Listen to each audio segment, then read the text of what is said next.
అందరికీ నమస్కారం.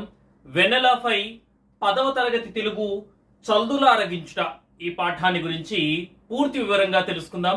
ఇంకా మన ఛానల్ని ఎవరైనా సబ్స్క్రైబ్ చేసుకోకపోయినట్టయితే వెంటనే సబ్స్క్రైబ్ చేయండి. మన ఛానల్లో వచ్చేటటువంటి వీడియోలను మీ మిత్రులకు షేర్ చేయండి. మొదటి పాఠం చల్దులారగించుట.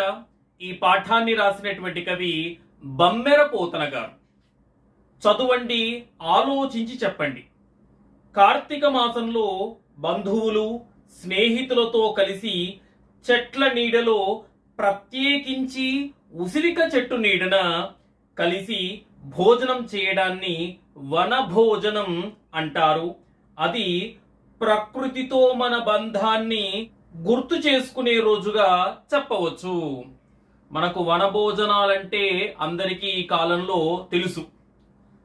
అక్టోబర్ లేదా నవంబర్ నెలలో అంటే కార్తీక మాసంలో మనం జరుపుకునేటటువంటి ఒకానొక కార్యక్రమం. ఇక్కడ మన బంధువులు కానీ, మనకు తెలిసినటువంటి వాళ్ళు కానీ, ఒక ఊరికి సంబంధించినటువంటి వాళ్ళందరూ కూడా వనభోజనాలు చేసుకుంటూ ఉంటారు. ఇక్కడ వనభోజనాల్లో ప్రత్యేకించి తెలియజేసేది ఏంటంటే ఐకమత్యాన్ని ఇంకొంచెం పెంచడం, ప్రకృతితో మనిషికి దగ్గరి అనుబంధాన్ని కలిగించడం. చూద్దాం. కార్తీక మాసంలో బంధువులు కానీ స్నేహితులతో కలిసి చెట్ల నీడలో, చెట్టు నీడలో, ప్రత్యేకించి ఉసిరిక చెట్టు, ఉసిరి చెట్టు అంటారు, ఆమ్లా అంటారు, ఆ ఉసిరి చెట్టు నీడలో కలిసి భోజనం చేయడాన్ని, అక్కడే అందరూ కలిసిమెలిసి ఆ వంట వండుకొని చక్కగా ఆడుతూ పాడుతూ సరదాగా గడుపుతూ భోజనం చేయడాన్ని వనభోజనం అంటారు. అది ప్రకృతితో మన బంధాన్ని గుర్తు చేసుకునే రోజుగా చెప్పవచ్చు. మనమే ప్రకృతి ఒడిలోకి వెళ్ళి ఈ కార్యక్రమాలన్నీ చేసుకుంటాం. ప్రకృతితో మన బంధాన్ని, మనుషులకు ప్రకృతికి ఉన్నటువంటి బంధాన్ని గుర్తు చేసుకునే రోజుగా చెప్పవచ్చు. ప్రశ్నలకు జవాబులు చెప్పండి. పై పేర దేని గురించి ఉంది? ముఖ్యంగా వనభోజనాల గురించి ఉంది. దీని ప్రత్యేకత ఏమిటి?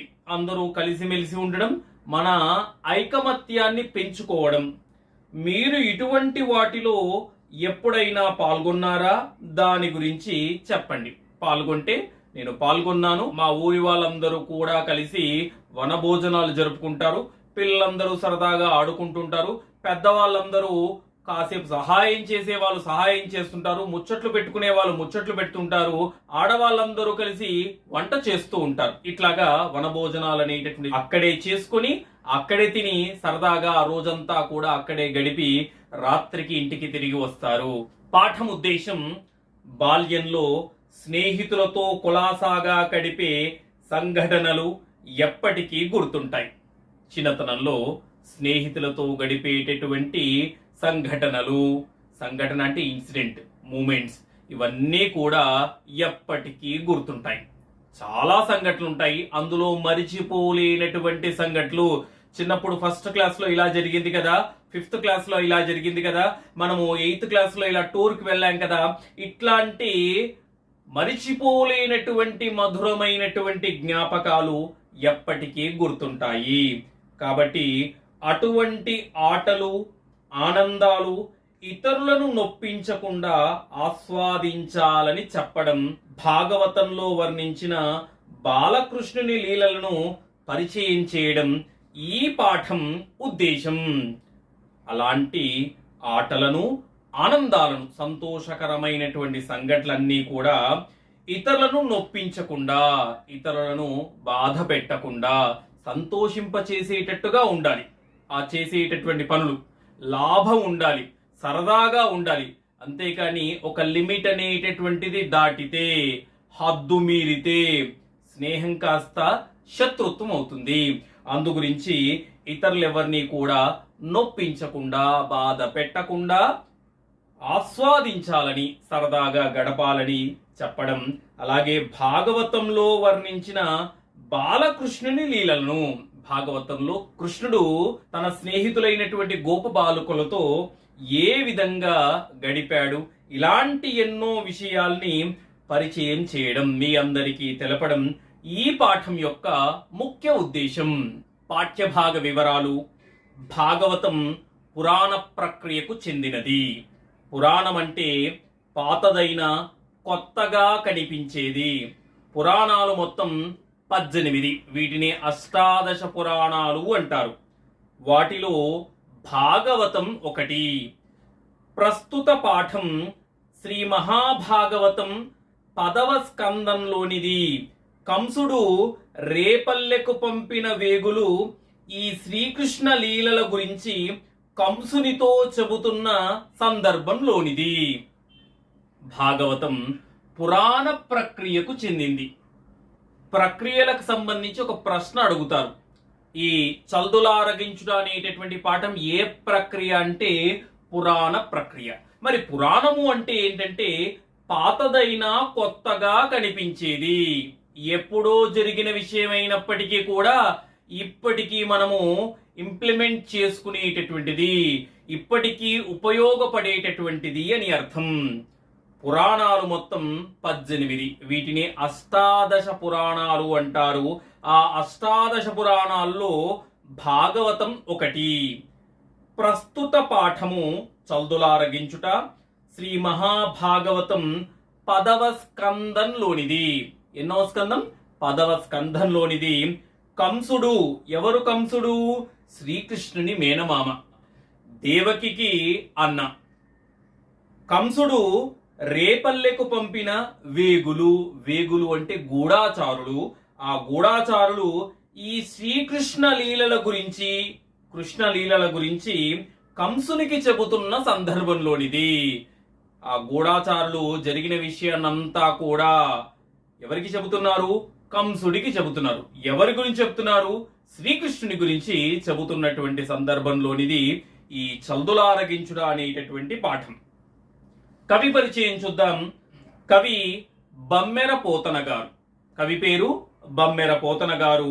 ఈయన 15వ శతాబ్దానికి చెందినటువంటి వాడు. 15th century. జనగామ జిల్లా బమ్మెర గ్రామంలో జన్మించాడు.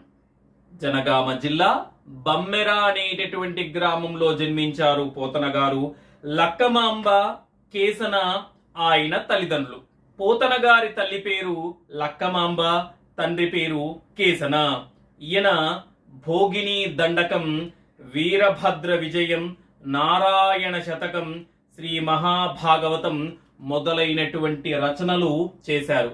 భాగవతము, భోగిని దండకం, వీరభద్ర విజయం, నారాయణ శతకం ఇవి పోతన గారి యొక్క రచనలు. అలాగే సహజ పండితుడని ప్రసిద్ధి పొందాడు. ముఖ్యంగా చూసుకుంటే పోతన రచనల్లో ప్రకృతికి సంబంధించిన విషయాలు ఎక్కువగా కనిపిస్తాయి.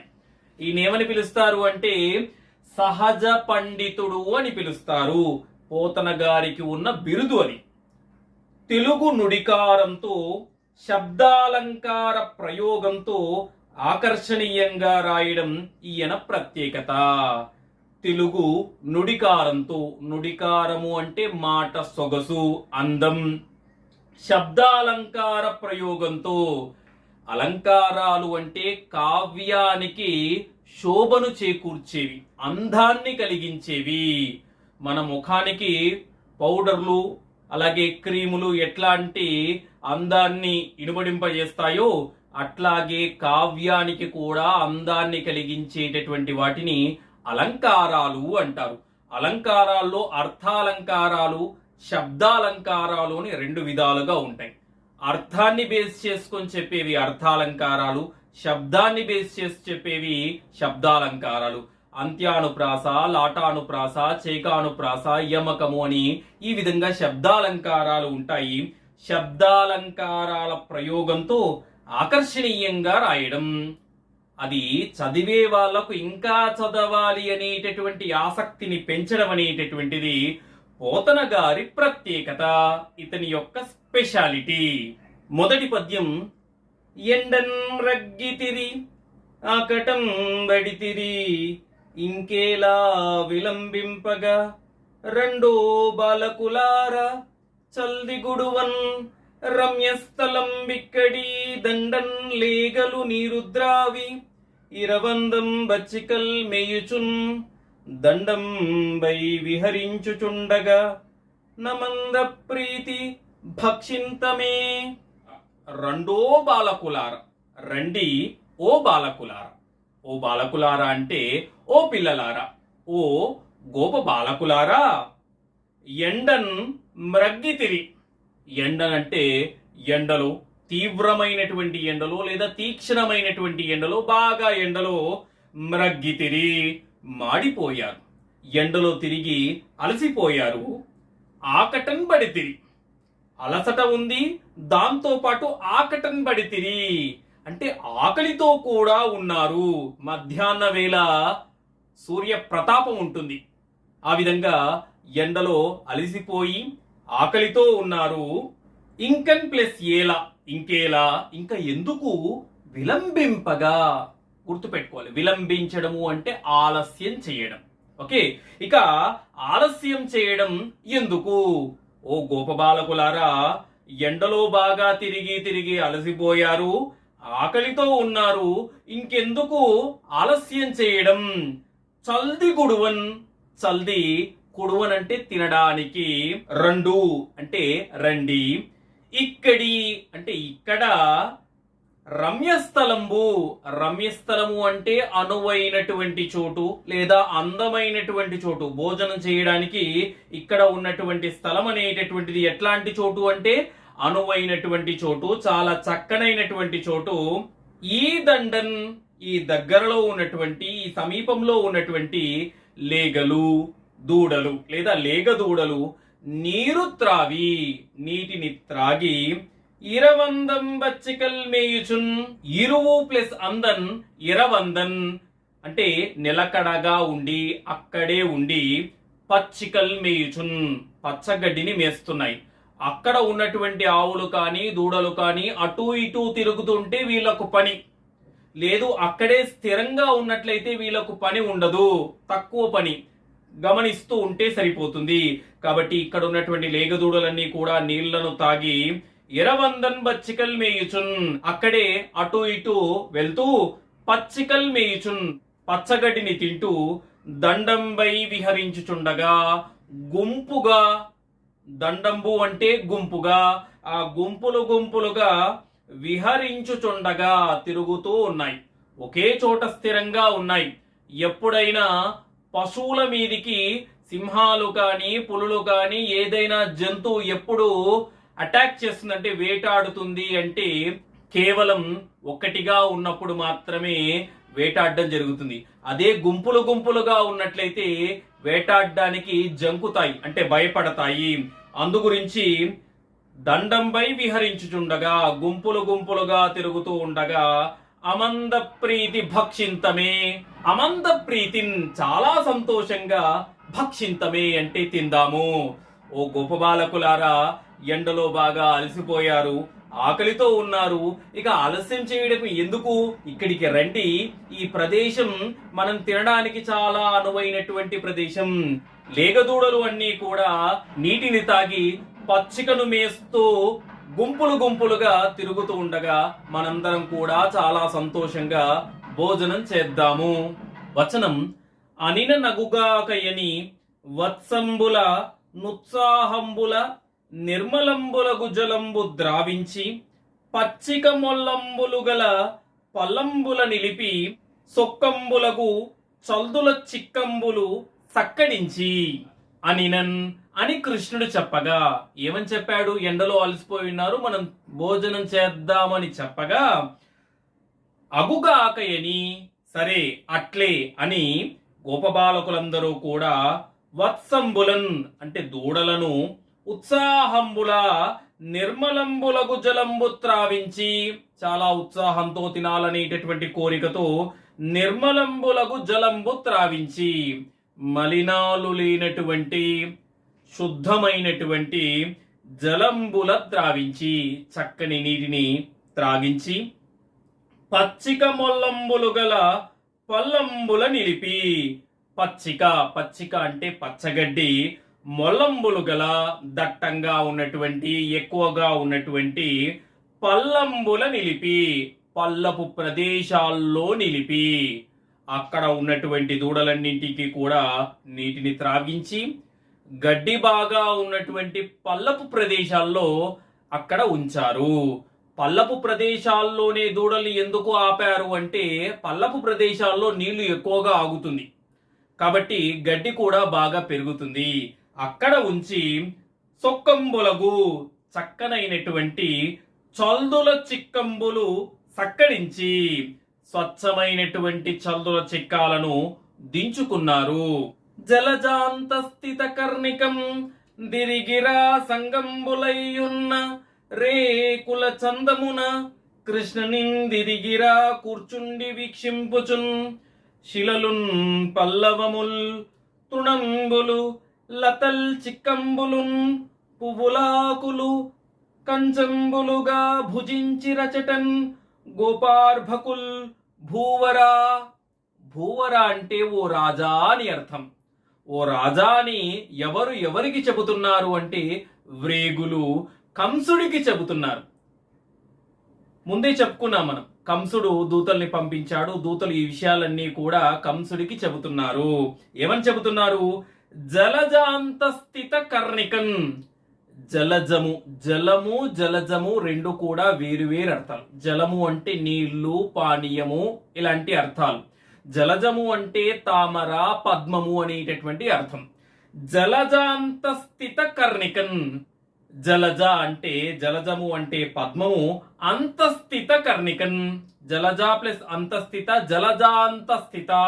పద్మము లోపల ఉన్నటువంటి కర్ణికన్ అంటే దుద్దు. ఇది పద్మము అనుకుంటే ఇందులో ఉన్నటువంటి దుద్దు అంటే ఈ మధ్య భాగాన్ని దుద్దు అంటారు.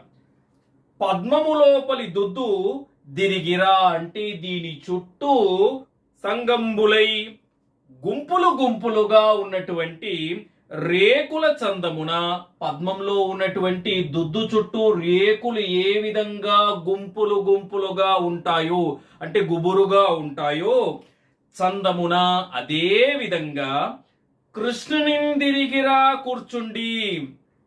కృష్ణుని చుట్టూ గుండ్రంగా తామరలో ఉన్నటువంటి దుద్దు కృష్ణుడైతే, కృష్ణుని చుట్టూ రేకుల్లాగా గోపబాలకులు కూర్చున్నారు. తామర పువ్వు దుద్దు చుట్టూ రేకులు ఎట్లా ఉంటాయో అలాగే కృష్ణుడు మధ్యలో కూర్చుంటే కృష్ణుడి చుట్టూ కూడా గోపబాలకులు కూర్చున్నారు. అలాగా కూర్చుండి వీక్షింపుచున్, ఆ మధ్యలో ఉన్నటువంటి శ్రీకృష్ణుని చూస్తూ, శిలలున్ రాళ్ళు, పల్లవములు, పల్లవములు అంటే లేతనైనటువంటి ఆకులు, తృణంబులు గడ్డిపోచలు, లతల్ తీగలు, చిక్కంబులున్ చిక్కాలు, పువ్వులాకులు పువ్వులు మరియు ఆకులు కంచంబులుగా కంచాలుగా చేసుకుని అచటన్ గోపార్భకుల్ భుజించిరి. అచటన్ అంటే ఆ ప్రదేశంలో గోపార్భకుల్, ఆ గోవుల్ని కాసేటటువంటి పిల్లవాళ్ళు భుజించిరి అంటే భోజనం చేశారు. తామర పువ్వు దుద్దు చుట్టూ ఏ విధంగా రేకులు గుబురుగా ఉంటాయో అట్లాగే దుద్దులాగా మధ్యలో కృష్ణుడు కూర్చున్నాడు. కృష్ణుని చుట్టూ కూడా గోపబాలకులు కృష్ణుని చూస్తూ కూర్చున్నారు. వాళ్ళు రాళ్ళు, లేతనైనటువంటి ఆకులు, గడ్డిపోచలు, అలాగే తీగలు, చిక్కాలు, పువ్వులాకుల్ని కంచాలుగా చేసుకుని అక్కడ భోజనం చేశారు. మాటి మాటికి వ్రేలు మడచి ఊరించుచు ఊరగాయ తినుచుండునొకడు, ఒకని కంచములోని దొడసి చెయ్యన మృంగి చూడు లేదని నోరు సోపునొకడు, ఈ గురార్గుర చల్దులు ఎలమి పన్నిదమాడి కూర్కొని కూర్కొని కుడుచునొకడు, ఇన్నియుదగ పంచి ఇడుట నెచ్చలితనమనుచు బంతెన గుండులాడునొకడు, కృష్ణుజూడు మనుచు గికురించి పరుమ్రోలి మేలి భక్షరాసి మెసగునొకడు, నవ్వునొకడు సకుల నవ్వించునొకడు, ముచ్చటాడునొకడు మురియునొకడు. మాటి మాటికి వ్రేలు మడిచి ఊరించుచు ఊరగాయ తినుచుండునొకడు. ఆ తినేటటువంటి విధానంలో వాళ్ళు ఏ విధంగా భోజనం చేస్తున్నారో చెబుతున్నారు. ఒక వ్యక్తి, ఆ గోప పిల్లవాళ్ళలో ఒక పిల్లవాడు మాటి మాటికి మరల మళ్ళీ మళ్ళీ అనేక సార్లు వేలు మడిచి, తన వేలును ఇలాగా మడిచి ఊరించుచు ఊరగాయ తినుచుండును. ఈ వేలి మధ్యలో ఏం పెట్టుకున్నాడు? ఊరగాయ పెట్టాడు. ఊరగాయ అంటే మామిడికాయ పిక్కలు కానీ నిమ్మకాయ పిక్కలు కానీ ఇలాగా ఊరించినటువంటి కూరగాయలు. ఆ ఊరగాయను వేలి మధ్యలో పెట్టుకుని ఆహా ఎంత బాగా ఉంది, ఎంత రుచిగా ఉంది అని అందరికీ ఊరిస్తూ, మౌత్ వాటరింగ్ అంటారు, అలాగా ఊరిస్తూ, అంటే మాకు కావాలి అని చెప్పేసి అనేటట్టుగా ఊరిస్తూ తినుచుండును అంటే తింటూ ఉన్నాడు. ఒక పిల్లవాడు, అక్కడ ఉన్నటువంటి పిల్లవాళ్ళు ఒక పిల్లవాడు ఆ ఊరగాయను వేలి సందులో పెట్టుకుని వేలిని మడిచి ఇలాగా ఊరిస్తూ తింటూ ఉన్నాడు. ఒకని కంచములోని దొడసి చెయ్యన మ్రింగి చూడు లేదని నోరు సూపునొకడు. మరొకడు ఒకని కంచములోని దొడసి, పక్కవాడి కంచంలో ఉన్నటువంటి దాన్ని దొడసి అంటే పట్టుకొని చయ్యన మ్రింగి వెంటనే మింగేసి, గబాలన మింగేసి, చూడు లేదని నోరు సూపును, నేను తినలేదు కావాలంటే నా నోటిని చూడు అని చెప్పేసి నోరు పెద్దగా తెరుస్తున్నాడు. పక్కవాడి కంచంలో ఉన్నటువంటి పదార్థాన్ని నోట్లో వేసుకొని మింగి, నేను తినలేదు కావాలంటే నా నోటిని చూడు అని చెప్పేసి తింటూ ఉన్నాడు. ఏగురార్గుల చల్దులు ఎలమి బన్నిదమాడి కూర్కొని కుడుచునొకడు. ఇంకొకడు ఏగురార్గుల చల్దులు, 5-6 మంది తెచ్చినటువంటి చల్దులను ఎలమి బన్నిదమాడి, ఉత్సాహంతో పన్నిదమాడి అంటే పందెం వేసుకొని బెట్ కట్టుకొని కూర్కొని కుడుచును అంటే నోట్లోకి కుక్కుకొని తింటూ ఉన్నాడు. వాటి పొట్టలో పట్టట్లేదు, అయినప్పటికీ పందెం కాశాడు కదా, మీ అందరి ఆహార పదార్థాలు నేనే తింటాను అని చెప్పేసి కుక్కుకొని తింటున్నాడు. ఎందుకంటే పందెం గెలవాలి అనేటటువంటి ఆలోచనతో. ఇన్ని ఉండగా తగ పంచీడుట నెచ్చలితన మనుచు బంతెన గుండులాడునొకడు. ఇన్ని ఆహార పదార్థాలు ఉన్నాయి కాబట్టి తగ పంచీడుట, వీటినన్ని అందరం కూడా కేరింగ్ అండ్ షేరింగ్, ఈ ఆహార పదార్థాలన్నీ కూడా పంచడం అనేటటువంటిది నెచ్చలితనమంచు మంచి స్నేహితుని యొక్క లక్షణము అంటూ బంతెన గుండులాడునొకడు. బంతెన గుండులు అంటే ఇది ఒక ఆట లాంటిది.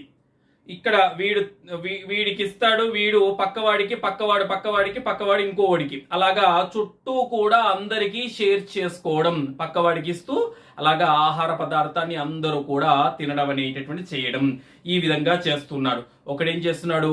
వేలి మధ్యలో ఊరగాయ పెట్టుకొని ఊరిస్తూ తింటూ ఉన్నాడు.